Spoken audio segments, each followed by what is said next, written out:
CJ. Welcome to week 40 of your pregnancy, the official week of your due date.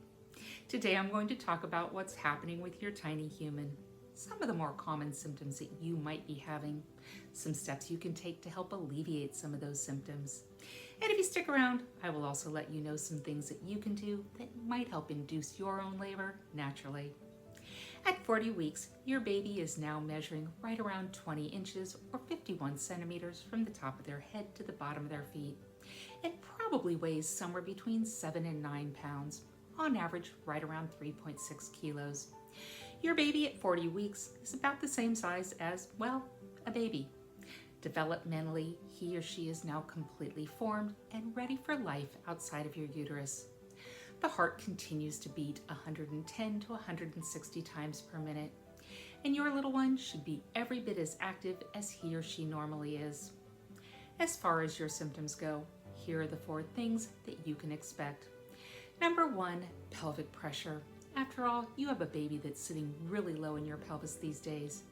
I recommend using a pregnancy support belt, doing gentle stretching exercises through the day, and rest as much as you possibly can. Number 2, lower back pain, which affects about 60% of pregnant women. Walking can help, taking a nice warm bath with Epsom salts, and definitely massage. Number 3, insomnia. 2/3 of pregnant women report difficulty sleeping in the 40th week of pregnancy. That's because everything hurts and your brain just won't shut itself off. Again, I recommend a nice warm bath before bedtime, and make sure you have plenty of pillows in that bed.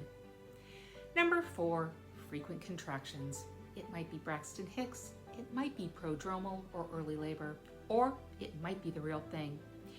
Here's how you tell the difference. If you are having contractions, empty your bladder, get off of your feet, and drink 32 ounces or a liter of water. If the contractions do not go away, if your water breaks, if you are having bleeding, please contact your birth center and go in to be evaluated. If those contractions fade away, most likely they were Braxton Hicks.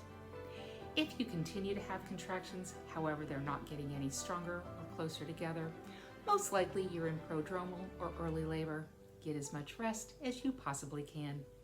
And finally, let's talk about different things that you can do that might help get your body into labor. Keep in mind, if your cervix isn't ready to labor, or if your baby's head is not well applied to that cervix, all the contractions in the world are not going to do you any good. So, some things that you can do to help ripen your cervix: have sex and eat dates. Ways that you can get your baby's head down on your cervix: do the mile circuit from Spinning Babies. Walking is great, curb walking is even better. 1 foot up on the sidewalk, 1 foot down in the gutter. If your hips are unstable, however, or if your terrain is uneven, walking is probably preferred because it is much safer. I also recommend sitting on a yoga ball. Open your knees, sit on your ball, and make little circles or figure eights on the floor. In order to bring on contractions, you might want to have your provider strip or sweep your membranes. The one thing that worked for me with both of my kids to bring on labor was scheduling something that I really wanted to do. For me personally, I love getting my hair done, and wouldn't you know, both of my kids came on the day that I was scheduled to get my hair done. So if all else fails, schedule something that you would really like to do and would hate to miss. I do hope that this information has been helpful, and that if you have any questions, you'll leave those for me in the comment section below.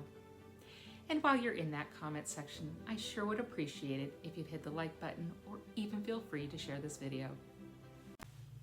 Hello, it's CJ. Thank you so much for watching the entire video. I truly do hope that the information has been helpful. When I make these videos, it is not meant to replace a visit with your healthcare provider. Rather, my hope is after watching my video, you know what questions to ask your provider at your next visit to best meet your own healthcare needs. In the meantime, if there's any questions that I can answer, I hope you'll reach out to me. And finally, if you have not already subscribed to my channel, I'd really appreciate it if you did that. That's all I have for today. This is CJ, and I am at your cervix.